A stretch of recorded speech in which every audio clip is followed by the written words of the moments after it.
Sheekh Xasan Daheeye oo kamid ah culimada waaweyn ee magaalada Boorama oo maanta qaar kamid ah warbaahinta kula hadlay Hotel Race ee magaalada Boorama ayaa waxa uu ka hadlay dhulka danta guud sida sharci darada loo iibinayo isagoo ka jawaabay hadal maalintii shalay ka soo yeeray wasiirka wasaaradda howlaha guud dhulka iyo guriyeynta Soomaaliland. Sheekh oo arintaas yarimo kale ka hadlaya ayaa waxa uu sheegay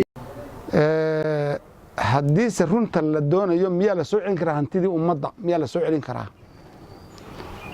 waxa weeye ana horta arintaas waxay la tahay wax hanti dawladeedoo maanta oo ummaddu leedahay danweyna ah dadweynu leeyahay maba jirtaba oo lamaba arki karaba maxaa yeelay anu Boorama joogaayo aniga oo lixdanadii aan garaadaysan oo Ingiriiska markaas sii baxayo xafiiskii bada saabkii Ingiriisku ay fariisan jiray oo looran jiray aqalkii DC-ga looran jiro ku magac dheera ya horteeda lagu iibiyay anagoo arkayna ha noqoto wasaaradda kale ha noqoto maartay hanti kale oo dawladda ummaddu leedahay caam ha noqoto saasaa loo wada iibiyay waxa la yaab leh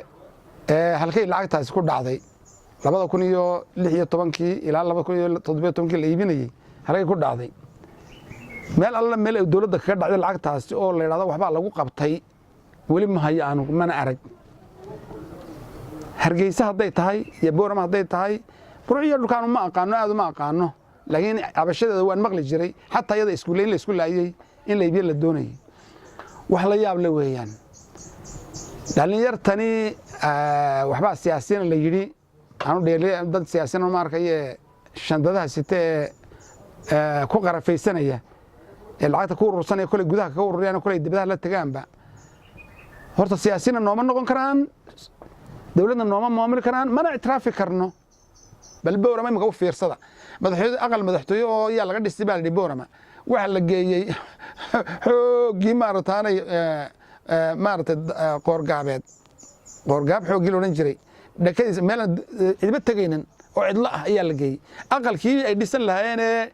DC-ga lagu magacaabi jiray bada saabku lahaayeen santarka magaalada ahaan ee dawladdu lahaydna way iibiyeen dawladdu markaa ay goormay waalan tahay kolkay dad beer ka qaadanaysa ay boobaysa ay aqal ka dhisanayso iyo aqalkii dawladda inta la iskaga tago dadka laga iibinayo goormay waalan tahay hal ay sheega taas to tahay kuwan wax laga qabanayo oo iyaga lama taabtaan weeyaan kuwan masaakiinta xamariya ka soo noqonaya meelahaana hadii la xirayo waalkeeda war dawladdu haday tahay dawlad waa inay wixeedii yana gariya gardarraba waa inay wixeedii sugtaa shacabku laba mid ku noolaan karaa dawlad cadaalad ah oo shacbigan kala hagto oo maartay kala celiso oo wixii nin walba xaqiisa siisa iyo taa hadii la waayo nin walba reerkooda oo u noqda yaana maartaanay waxay la oran jiray maxay ahayd insurance u noqda ilaan isaga maktab bixinay oo maartay reer ka qaadayaan inuu reernimada ku noolaado labada midna ma hayna maanta jibirka soo saarisay barbaraad xagay martay haddaan idhaahdo macayba